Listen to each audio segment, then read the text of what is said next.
안녕하세요. 경자입니다. 다음 주 청약하는 T3 엔터테인먼트가 수요 예측 결과를 발표를 했는데요. 예상하고 있던 것처럼 좋은 결과가 나왔습니다. 그럼 이 종목 청약하기 전에 마지막으로 체크를 해보겠습니다. 다음 주는 6종목이 청약을 하죠. T3는 월요일과 화요일에 청약을 하고요. 환불일은 목요일이니까 환불 기간은 이틀입니다. 그럼 수요 예측 결과부터 보겠습니다. 기관 경쟁률이 높게 나왔는데요. 1744대 1이었습니다. 최근에 뜨거웠던 로봇 친구들보다 기관 경쟁률이 조금 더 높았는데요.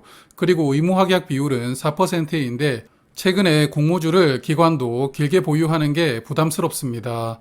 그래서 그런 분위기가 의무합약에 반영이 된 것 같고요. 의무합약은 3개월 합약이 전체 합약의 약 절반 정도 되었습니다.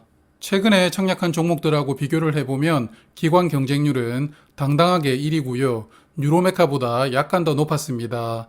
그리고 의무합약 비율이 4%로 4위가 되었는데요. 의무합약은 조금 아쉽지만 그래도 수요 예측 결과는 좋았다고 생각을 합니다. 그래서 공모 가격이 상단으로 확정이 되는데요. 공모가 신청 결과를 보면 상단과 상단 초과가 약 90% 정도 나왔으니까요. 무난하게 공모가는 상단으로 확정이 됩니다. 공모 가격이 1,700원인데요. 단가가 굉장히 낮죠. 작년 이후로 등장한 종목 중에서 공모 단가가 가장 낮은 종목입니다. 그래서 모집하는 금액은 289억 원이 되었고 공모가 기준 시가총액이 1115억 원으로 등장을 합니다. 이 종목은 제가 워밍업에서도 말씀을 드렸지만 공모가는 착하게 책정이 되었는데요. 그러다 보니까 기관들도 뜨겁게 호응했다고 저는 생각이 됩니다. 상반기 순이익으로 연환산을 해보면 공모가 기준 PER이 7.6인데요. 사업 구조가 비슷한 크래프톤은 현재 PER이 10.3입니다. 그러므로 T3는 상장 이후 주가를 단순하게 생각을 해보면 50% 정도는 충분히 상승할 수 있는 여력이 있다고 보고 있고요. 그리고 자회사인 한빛소프트 PER이 15.7이기 때문에 한빛소프트 정도로 밸류가 맞춰진다면 공모가 2배 정도까지도 상승할 여력이 있습니다. 물론 이러한 이론적인 계산하고 실전이 전혀 맞지 않는 경우가 허다하니까요. 큰 의미를 두기는 어렵지만 여하튼 개인적으로 이 종목 청약하고 손해날 확률이 적다라고 봅니다. T3는 총 1,700만 주를 모집합니다. 일반 투자자에게는 425만 주가 배정이 되고요. 주관사는 미래에셋 증권이죠. 최근에 등장시키는 종목들이 상장일 성적이 좋지 않은데 이 종목도 그런 영향을 받을지 모르겠습니다. 온라인 청약 한도는 42만 5천 주인데요. 풀 청약하려면 증거금이 약 3억 6천만 원 정도 필요합니다. 그리고 청약 최소 수량이 100주부터인데요. 100주를 청약하시려면 증거금 8만 5천 원이 필요하겠습니다. 그리고 우리 사주조합의 약 10% 비중으로 175만 주가 배정이 되었는데요. 이 배정 물량을 모두 소화하려면 직원 1인당 약 2,800만 원 정도가 필요합니다. 적은 돈은 아니지만 그래도 수요 예측 결과가 좋았으니까요. 아마 직원들도 적극적으로 청약하지 않을까 싶은데요. 그래서 우리 사주 물량이 미달 나오지는 않을 것 같습니다. 자, 그럼 청약 한번 예상을 해볼 텐데요. 최근에 청약 흥행한 종목이 SBB테크와 뉴로메카였죠. 둘 다 로봇 종목이었는데요. 오늘 상장했던 뉴로메카 계좌 수가 약 17만 정도 되었고 증거금이 3.7조 원이었습니다.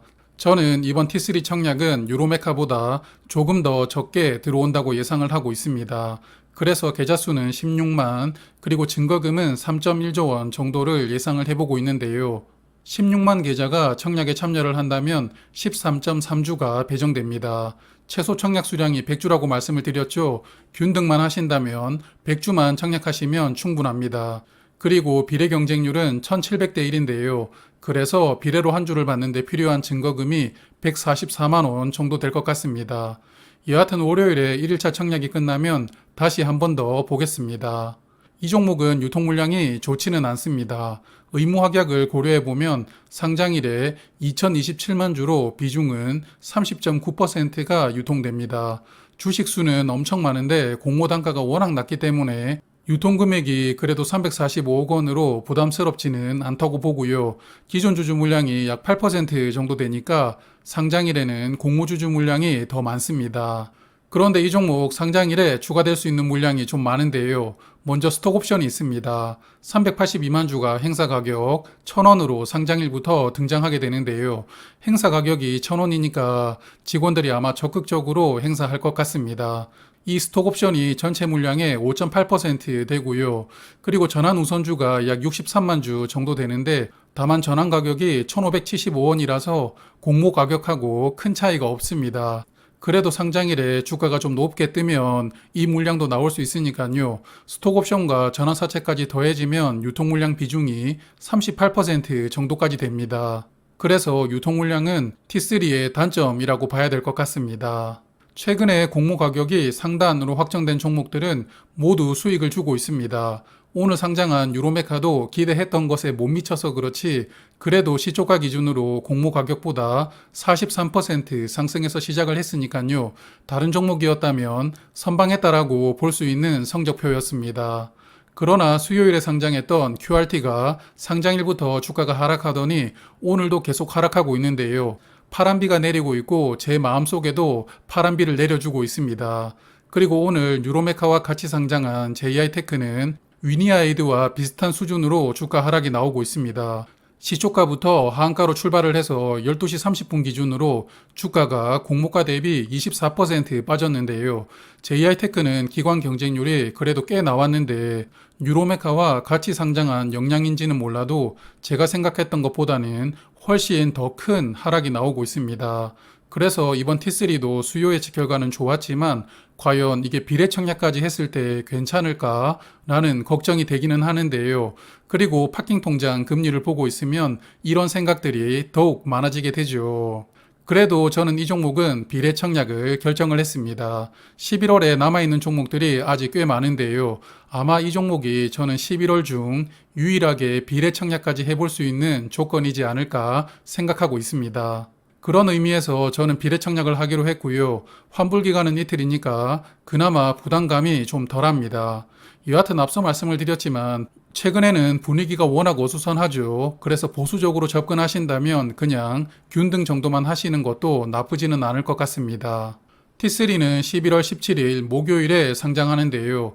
지금 다음 주 청약하는 종목들이 무더기로 겹쳐서 상장을 하는 일정입니다. 상장 일정이 완전히 XX인데요. 일단은 T3는 TFE랑 같이 상장하는데 TFE는 저는 개인적으로 좀 기대를 해볼 만한 종목이라고 보고 있는데 T3랑 같이 상장하는 게 부담입니다. 그래서 다음 주에 알게 되겠지만 TFE는 수요 예측 결과가 어지간하게 좋지 않는 이상은 청약하기가 조금 부담스러울 것 같습니다. 그리고 이번 주 일요일에는 다음 주 청약하는 종목 중에서 T3는 오늘 말씀을 드렸으니까요. 나머지 5종목을 좀 퀵하게 워밍업으로 알아보겠습니다. 5종목 중에 청약해볼 만한 종목이 있을지 같이 한번 보도록 하고요. 그럼 이제 주말이죠. 즐거운 주말 보내시길 바랍니다. 오늘도 고맙습니다.